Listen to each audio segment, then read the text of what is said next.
Dan selanjutnya saya pernah membaca ya bahwa tidak ada zona kenyamanan pada saat kita ingin tumbuh atau berkembang dan atau ya ingin mengembangkan kemampuan lah, dan sebaliknya tidak ada zona pertumbuhan di dalam zona nyaman. Itu bagaimana Pak Arief mengartikan dari kalimat tersebut? Jadi di zona nyaman itu tidak ada pertumbuhan karena apa? Dia bisa mengontrol dirinya. Orang yang berada dari zona nyaman itu suka dengan dia bisa kontrol lingkungan. Begini aja udah enak kok gitu.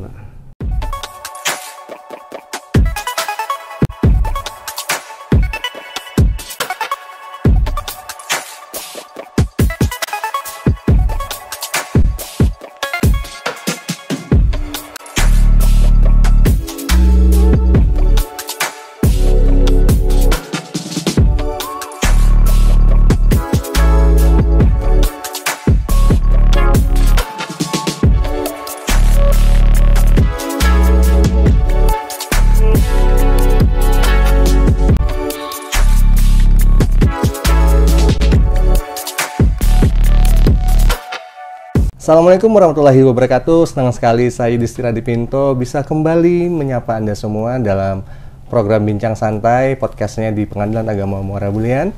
Dan hari ini tamu yang akan kita ajak bincang-bincang sangat spesial. Kenapa? Karena beliau adalah seorang founder atau kita biasa menyebutnya presiden, ya, presiden tanda kutip.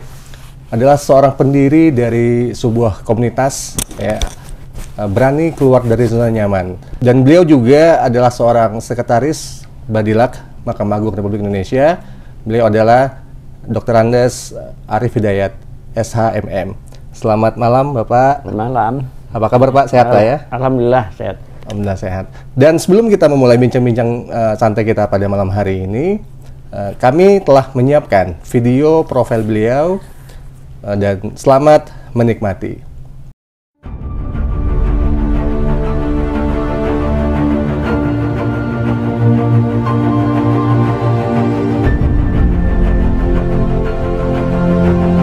Dr. Andes Arief Hidayat, SHMM.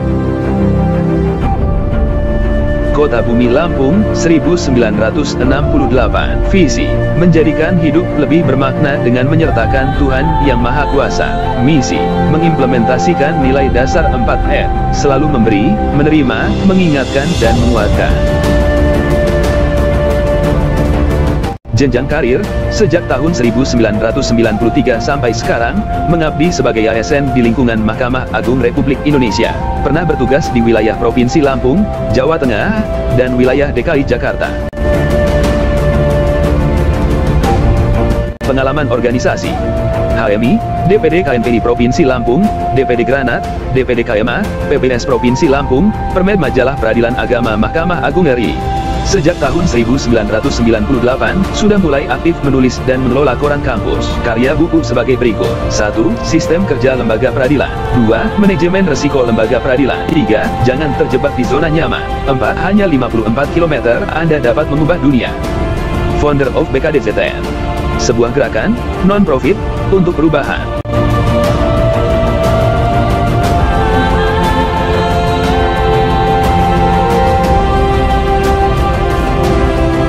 Kunjungan luar negeri: Singapura, benchmarking, Arab Saudi, comparative study, Sydney, Family Court of Australia.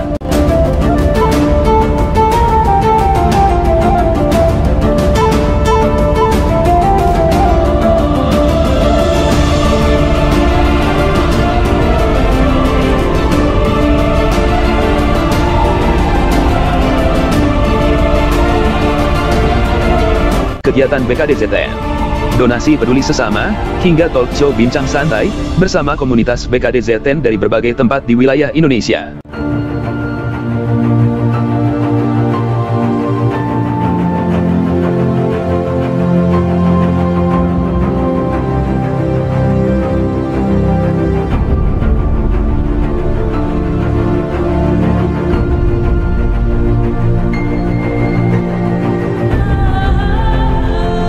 media komunikasi, media sosial.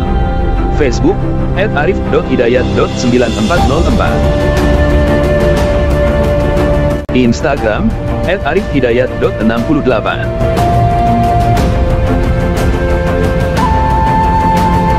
Twitter, @ariflampung.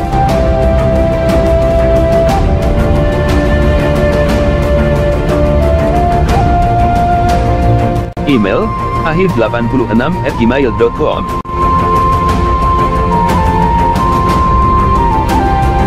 Empat buku, karya tulis Dr. Andes, Arif Hidayat, SH, MR. Founder of BKDCTN.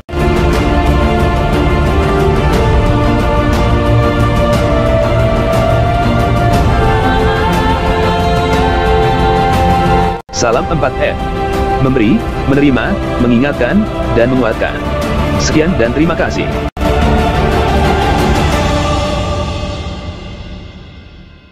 Kami melihat di YouTube-nya Badilak bahwa tanggal 3 sampai dengan 5 November 2022, Badilak telah melaksanakan capacity building ya. Kira-kira bisa nggak dijelaskan tujuan dari pelaksanaan kegiatan tersebut, Pak Arif? Ya, terima kasih saya sudah diundang di podcastnya PM Muara Bulian. Dan ini sepertinya saya apresiasi karena apa? Perkembangan-perkembangan yang ada di masing-masing pengadilan justru memang harus disampaikan ke publik. Kenapa? Supaya publik tahu kita itu sudah berubah. Kembali ke pertanyaan, betul 3 sampai 5 November kemarin kami Direktorat Jenderal Badan Peradilan Agama, seluruh aparatur di sana dari mulai Pak Dirjen sampai teman-teman PPNPN, kita adakan capacity building, dan tahun ini kita pilih Kota Semarang. Jadi kegiatan capacity building ini sesungguhnya udah 3 tahun sih kita lakukan. Oh, setiap tahun berarti ya? Jadi tahun pertama itu kita ke Bali, kemudian yang kedua itu kita ke Jogja, dan yang ketiga itu kita kemarin ke Sukabumi, dan ini yang keempat. Oh, yang Semarang ini keempat. Ya. Kenapa ada agenda kegiatan seperti ini? Capacity building adalah sarana refreshing teman-teman. Oke. Setahun kerja capek, ada satu adagium, satu quote, satu motivasi kepada kita, bahwa jika Anda lelah bekerja maka istirahat. Setelah istirahatnya dalam bentuk refreshing. Iya. Jadi capacity building itu selain refreshing tetap kita isi dengan kegiatan-kegiatan yang bermanfaat yang tujuannya peningkatan kualitas kerja. Agendanya adalah kita mengundang motivator-motivator yang luar biasa handal. Di Semarang kemarin kita undang motivator, di Bali juga demikian, di Jogja, di Sukabumi. Jadi tetap diisi oleh support-support dari pihak luar untuk membangkitkan semangat. Nah, setelah capacity building kita masuk kerja semangat lagi. Nah, itu tuh. Segar lagi kita ya. Segar lagi. Dicas lah istilahnya kalau alat itu ya. Benar. Memang perlu program-program yang selain terkait dengan kinerja, tapi juga perlu refresh mentalitas dan pikiran pegawai. Betul. Oke, terima kasih Su. Dan yang kedua, kita sama-sama tahu bahwa dalam bekerja kita membutuhkan bagaimana kita memimpin diri kita sendiri untuk bisa mencapai target baik secara pribadi maupun secara organisasi. Dan kita biasa menyebutnya self leadership ya. Nah, memang self leadership dibutuhkan untuk merespon tuntutan perubahan ya, seperti pengadilan sangat banyak sekali hal-hal yang telah diperbaharui, termasuk bagaimana untuk anak dan istri pasca perceraian itu juga sedang giat-giat yang kita lakukan, dan juga untuk mengembangkan eksistensi tentunya pengadilan, bagaimana untuk memberikan pelayanan yang terbaik kepada masyarakat. Nah, bagaimana kita bisa mengembangkan kemampuan self leadership agar memang kantor bisa lebih maksimal dalam pencapaian target-target yang telah ditetapkan. Ya, yang pertama yang saya katakan bahwa membangun pengadilan itu tidak harus nunggu jadi ketua pengadilan. Membangun kantor itu tidak harus menjadi pejabat formal di situ, pimpinan formal. Iya. Nah, untuk menuju ke sana pastikan kita bisa memimpin diri sendiri. Itulah yang disebut self leadership atau leading self, bahwa kita bisa memimpin diri kita sendiri dengan baik. Ada paling tidak ada beberapa prasyarat yang harus kita penuhi dalam memimpin diri sendiri. Yang pertama itu pasti integritas. Jadi kalau kita tidak berintegritas, integritas itu apa ya? Integritas itu bisa kita definisikan yang baik-baik lah. Kejujuran ada di situ, tanggung jawab ada di situ, gitu loh. Selaras antara ucapan, hati, dan perbuatan, gitu antara ucapan dan perbuatan itu garis lurus sama. Iya, betul. Itu integritas. Nah, kemudian yang kedua, untuk memimpin diri sendiri itu harus tangguh terhadap tekanan, ya, hambatan.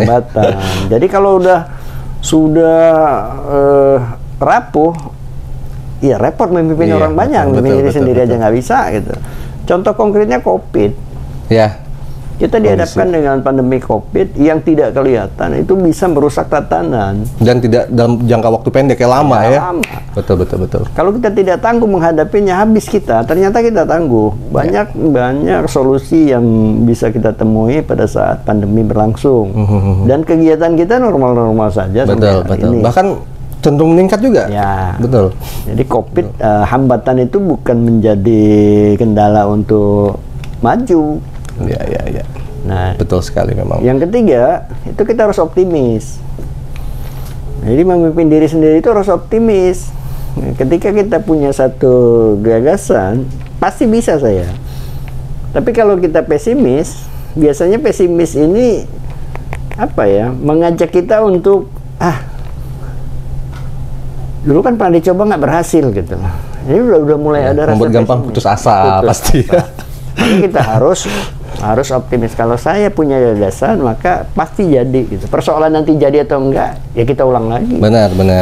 Nah, yang terakhir pasti mimpin diri sendiri itu harus berani keluar dari zona nyaman. Betul sekali. Sederhananya sering dalam beberapa pertemuan udah tamat deh cerita berani keluar dari zona nyaman. Intinya berani keluar dari zona nyaman itu tidak pernah takut rugi, takut nggak dapat apa-apa, takut. Nah, itu berani keluar dari zona nyaman. Iya. Gitu. Karena memang dengan berani keluar dari zona nyaman juga lebih mengembangkan kemampuan kreativitas gitu ya. Karena memang pada saat kita sudah nyaman dengan keadaan, ya nggak ada lagi yang mau kita capai. Artinya memang untuk self leadership pertama kita harus tangguh ya. Kemudian integritas ya. Integritas, kemudian kita tangguh, optimis, dan berani keluar dari zona nyaman. Nah, ada satu lagi yang terlewat. Harus ikhlas. Betul. Tadi ini host ini nakal. Saya lagi berdiskusi, direkam, kemudian dipublish di media sosial. Nah, itu ikhlas, kita harus ikhlas. Iya. Kita ingin melihat spontanitas dari narasumber kita, karena memang reputasinya sudah tidak diragukan lagi karena sudah banyak sekali memberikan motivasi baik di lingkungan internal maupun di luar. Bapak Ibu semua. Dan selanjutnya saya pernah membaca ya bahwa tidak ada zona kenyamanan pada saat kita ingin tumbuh atau berkembang atau ingin mengembangkan kemampuan lah, dan sebaliknya tidak ada zona pertumbuhan di dalam zona nyaman. Itu bagaimana Pak Arief mengartikan dari kalimat tersebut? Jadi di zona nyaman itu tidak ada pertumbuhan. Karena apa? Dia bisa mengontrol dirinya. Orang yang berada dari zona nyaman itu suka dengan dia bisa kontrol lingkungan. Begini aja udah enak kok gitu. Padahal kalau kita mau bertumbuh, kita harus keluar dari zona kenyamanan kita. Saya ingatkan, keluar dari zona nyaman itu nggak harus selesai dari pekerjaan. Pekerjaan kita tetap, tapi potensi lebih yang dititipkan Tuhan kepada kita, ini yang belum kita berdayakan. Kalau mau bertumbuh itu kan banyak hal, misalnya ketika kita dalam posisi sekarang sebagai apapun kita masih banyak bisa berbuat. Anda bisa nulis, Anda bisa nyanyi, buat album jangan tanggung-tanggung. Anda bisa memasak, buat resep yang paling enak, Kemudian semua orang menggunakan resep kita. Kalau Anda atlet, ya jadi atlet profesional gitu. Jangan nanggung-nanggung. Tapi ketika Anda berada di zona nyaman seperti sekarang ini, selesai hidup Anda. Iya, betul. Karena memang pada saat kita nyaman itu mematikan semua hal ya, Pak Arif ya. Kita tidak ada lagi kecenderungan untuk ingin mencapai sesuatu sehingga ya hanya diam di tempat tanpa ingin berbuat. Seperti itu. Baiklah, Pak Arif. Dan ini nih, Pak Arif kan sekarang sudah ya bisa kami sebutkan jabatan nomor 1 se-Indonesia untuk di jajaran pengadilan ya, di bagian kesehatan tentunya. Dengan reputasi yang seperti itu tentu saja secara tanda kutip target ke depan mungkin tidak sebesar kami-kami yang masih muda ini ya. Tapi Pak Arif masih ingin atau telah melaksanakan atau telah menciptakan sebuah wadah untuk kita-kita ini bisa untuk diperkuat untuk berani, karena memang untuk berani keluar dari zona nyaman tidak semudah yang kawan-kawan pikirkan, butuh keberanian karena harus melawan hati nurani. Nah, Pak Arif telah menyediakan ini semua buat kita komunitas berani keluar dari zona nyaman. Kira-kira apa yang ingin Pak Arif capai dengan komunitas ini, khususnya untuk ya kita-kita yang masih muda-muda inilah? Baik, gagasan lahirnya berani keluar, istilah berani keluar dari zona nyaman kan istilah lama. Sudah lama, benar. Comfort zone. Ya. Comfort zone udah banyak dibahas. Betul. Hanya saja baru sebatas literatur. Ya. Orang paham definisi, tapi tidak pernah berbuat. Betul. Nah, lahirnya gagasan berani keluar dari zona nyaman itu diilhami oleh kondisi faktual bahwa kita ini terjebak di rutinitas. Kalau dia seorang pegawai, pagi datang, sore pulang, pagi datang, sore pulang, rutinitas. Tidak bakal mengerjakan yang lain-lain.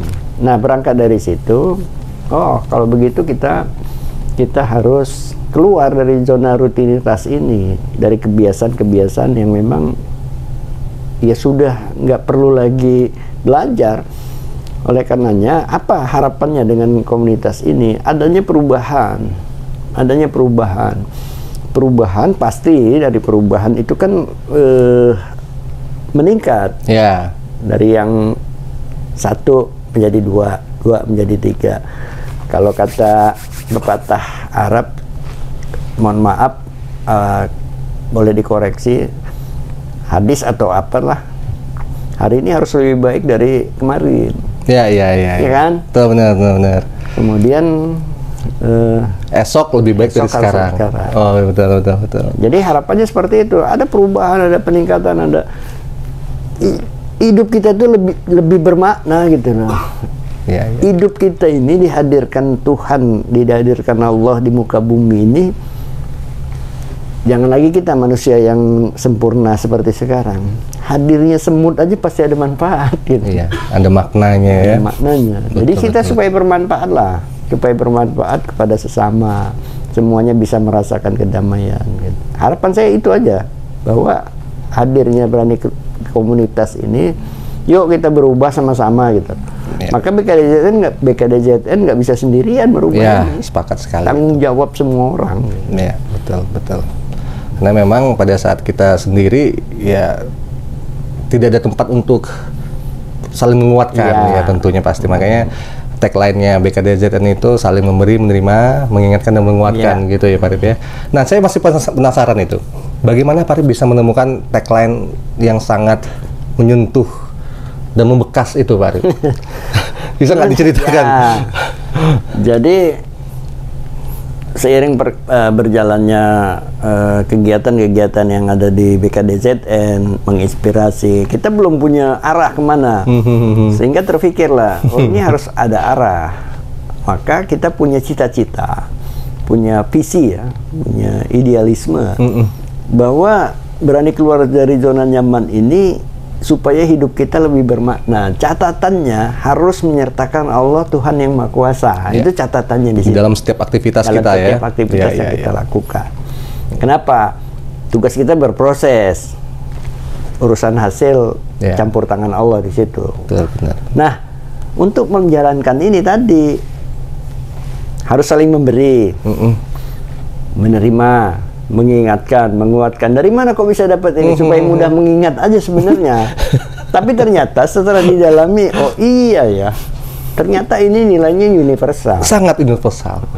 Memberi, menerima, mengingatkan, menguatkan.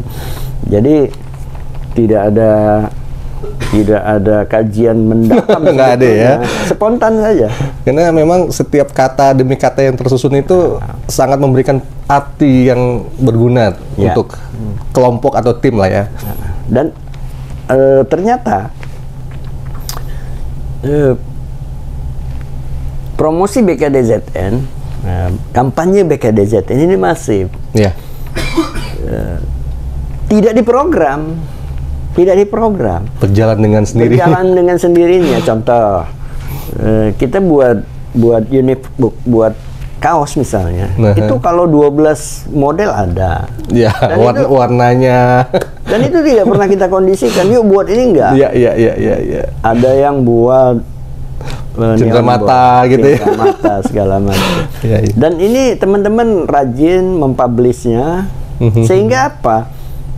BKDZN pernah diundang di Fakultas Ilmu Keperawatan UI misalnya. Iya, betul sekali. Untuk mengisi kelas motivasi ya. Iya. Terakhir kemarin kita diundang di PPI Dunia Region Tiongkok, Region Utara misalnya. Tiongkok ya, nggak main-main loh. Indonesia bukan level nasional gitu Tiongkok. Orang tertarik barangkali bukan dengan saya, alangkah banyak motivator handal, tapi ingin yang baru, nilai apa yang ditawarkan, ini tawaran nilainya. Iya. Gitu, seperti itu. Dan saya dapat kabar ini bahwa memang kan beberapa kali kita sudah melihat buku-buku yang telah beredar ya. Dari kawan-kawan komunitas BKDZN, dan saya baru mendapatkan kabar ini bahwa akan ada buku yang akan segera launching ini. Bisa diceritakan nggak sedikit kisi-kisinya, Pak Arif? Jadi komitmen kita, teman-teman BKDZN, bahwa targetnya 1 tahun 1 buku. Okay. Kenapa kok lama bener? Artinya biar nikmatin dulu deh setahun buku itu, baca berulang-ulang. Dan uniknya buku BKDZN semakin dibaca semakin penasaran, baca ulang. Bahkan beberapa testimoni kawan-kawan yang baca ada yang sudah 3 kali, 4 kali, 5 kali. Menarik. Buku kedua hanya buku pertama itu Jangan Terjebak di Zona Nyaman. Nah, buku kedua ini hanya 54 km Anda dapat mengubah dunia. Dan ini juga banyak dipakai oleh banyak orang, siapapun bisa pakai. Nah, tadi bocoran memang buku ketiga sebenarnya tahun depan harusnya. Harusnya tahun depan. Tapi untuk perubahan ini BKDZN nggak bisa sendirian. Ya.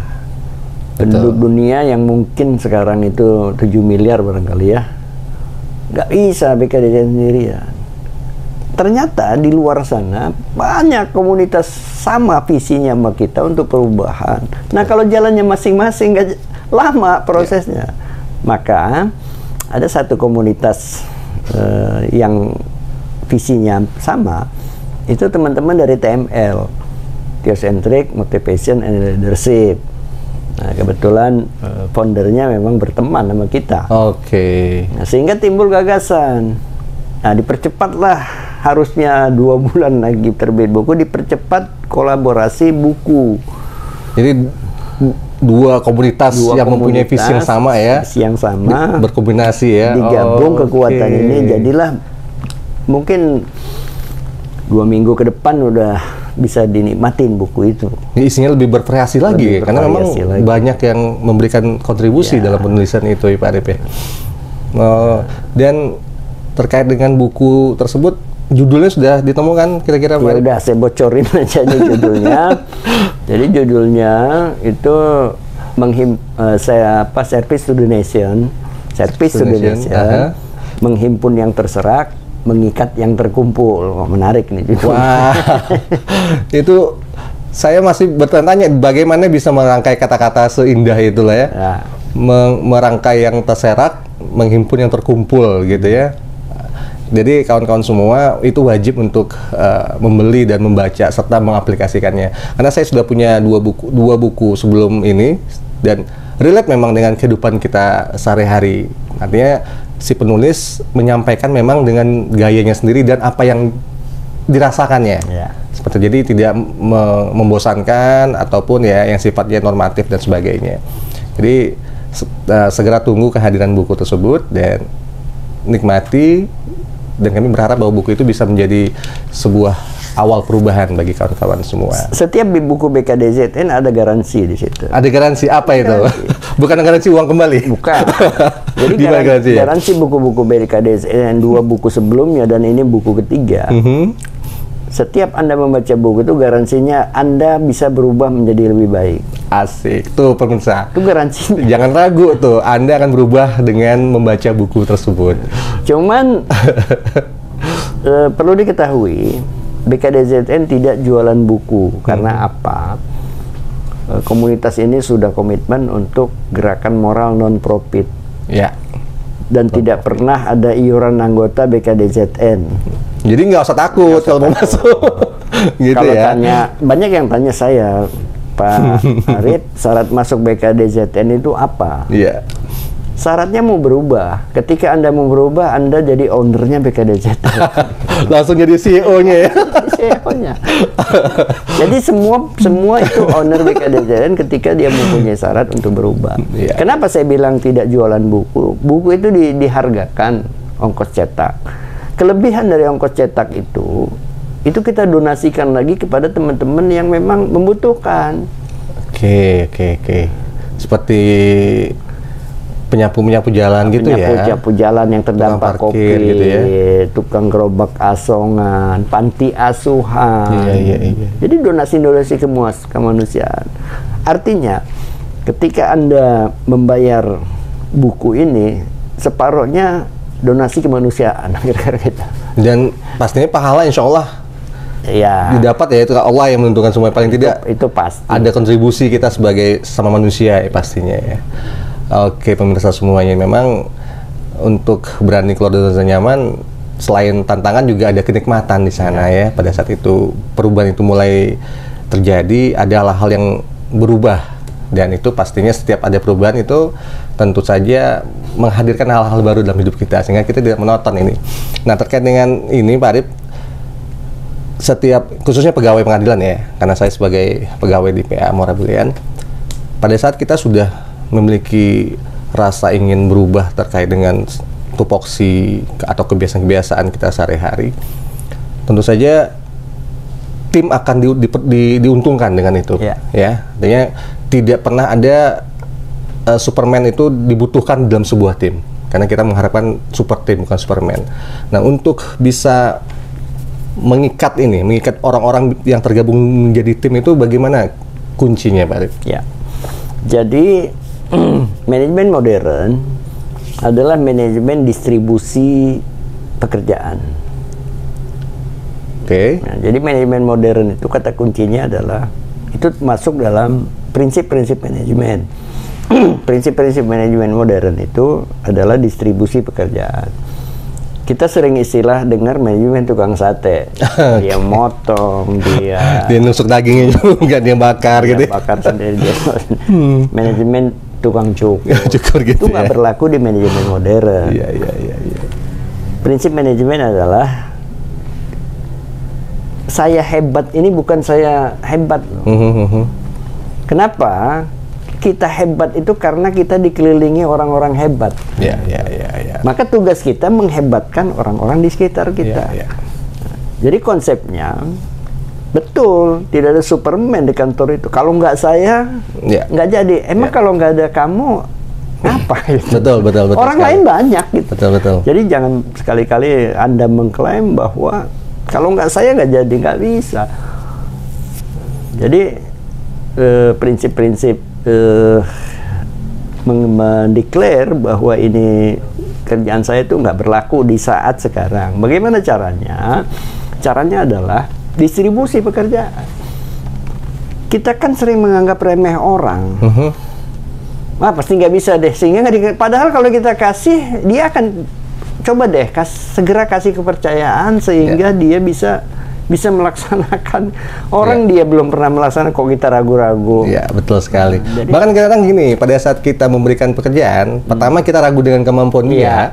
Yang kedua bisa jadi kita khawatir bahwa kita akan ditanya kembali karena si kawan yang kita perintah ini nggak paham. Otomatis kita sebagai si pemberi kebijakan atau si pendistribusi pekerjaan juga harus tetap menggali kemampuan ya Pak Arif ya. Nggak bisa diam juga walaupun kita punya bawahan, kamu kerjakan ya. Pada saatnya kita juga akan ditanya tentang permasalahan. Nah, disitulah fungsinya bahwa setiap orang memang harus tetap selalu belajar. Apapun, siapapun dia, apapun jabatannya, tetap harus menggali potensi dirinya sendiri. Begitu ya Pak Arif ya? Iya.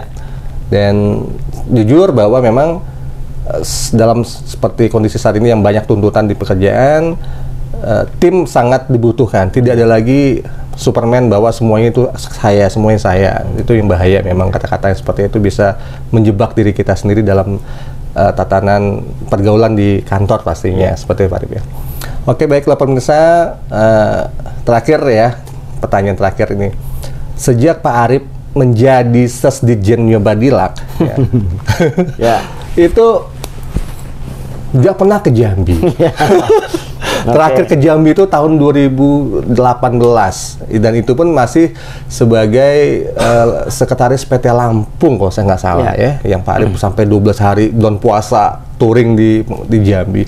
Nah, kira-kira kapan nih Pak Arif bisa menyapa kami kawan-kawan di Jambi, mendapatkan nutrisi, motivasi, bisa nggak? Iya. Jadi jadi dengan kondisi hari ini, ngapain harus turun ke daerah ketika kita bisa manfaatkan teknologi informasi? Ya, jarak sudah tidak menjadi kendala. Jarak tidak menjadi kendala. Memang betul. Nggak puas kalau nggak ketemu fisik gitu kan. Apa yang terjadi? Pandemi COVID membawa berkah. Ketika kita yang di pusat jarang turun, penghematan uang negara itu luar biasa. Luar biasa, benar sekali. Saya memang termasuk orang yang jarang turun ke daerah. Jarang saya turun ke daerah, kecuali memang teman-teman daerah mengundang secara khusus. Waktu saya ada, saya datang. Oke, siap. Jadi artinya kalau memang Jambi mengundang saya waktu saya kosong, insya Allah datang saya. Amin. Dan jangan khawatir bayarin tiket saya akan bayar tiket sendiri. Akomodasi gitu ya? Iya.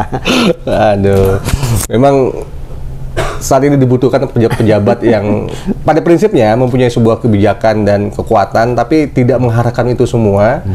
Artinya memberikan contoh teladan role model, tidak hanya lip service, tidak hanya berbicara, tapi juga melakukan aksi-aksi secara nyata. Itulah yang membuat kita merasa bahwa ini memang bagi kami seorang role model lah, seorang panutan yang pantas untuk kami contoh. Ya belum, saya juga masih dalam proses belajar, belajar berbuat baik. Kalau saya takut saya sombong gitu loh. Maka sudah deh, kita semua ini makhluk Tuhan yang tidak luput dari kesalahan pasti. Tidak luput dari kesalahan. Dan itu kita harus jujur, aku itu. Apa yang kita berbuat ini belum seberapa. Tapi ya harus terus diperbuat. Ya, betul sekali memang. Gitu, karena pada saat kita sudah tidak ada lagi upaya, ya itu akan mematikan kita juga sebenarnya secara hati ya, sebenarnya seperti itu.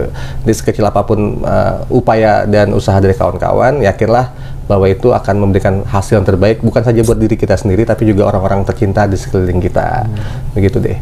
Dan sekali lagi saya ucapkan terima kasih kepada Bapak Arif telah menyempatkan waktunya di sela-sela kesibukan yang ada, dan alhamdulillah sekali akhirnya walaupun nggak di Jambi, saya kan bisa ngobrol.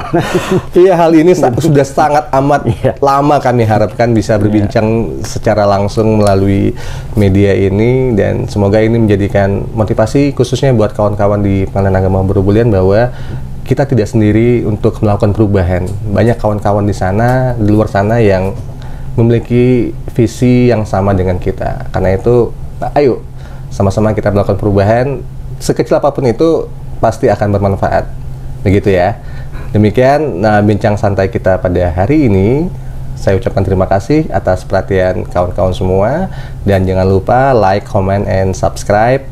Dan bunyikan pastinya lonceng notifikasi yang ada di YouTube agar kawan-kawan bisa selalu tahu nih apa-apa saja informasi terbaru dari Pengadilan Agama Muara Bulian.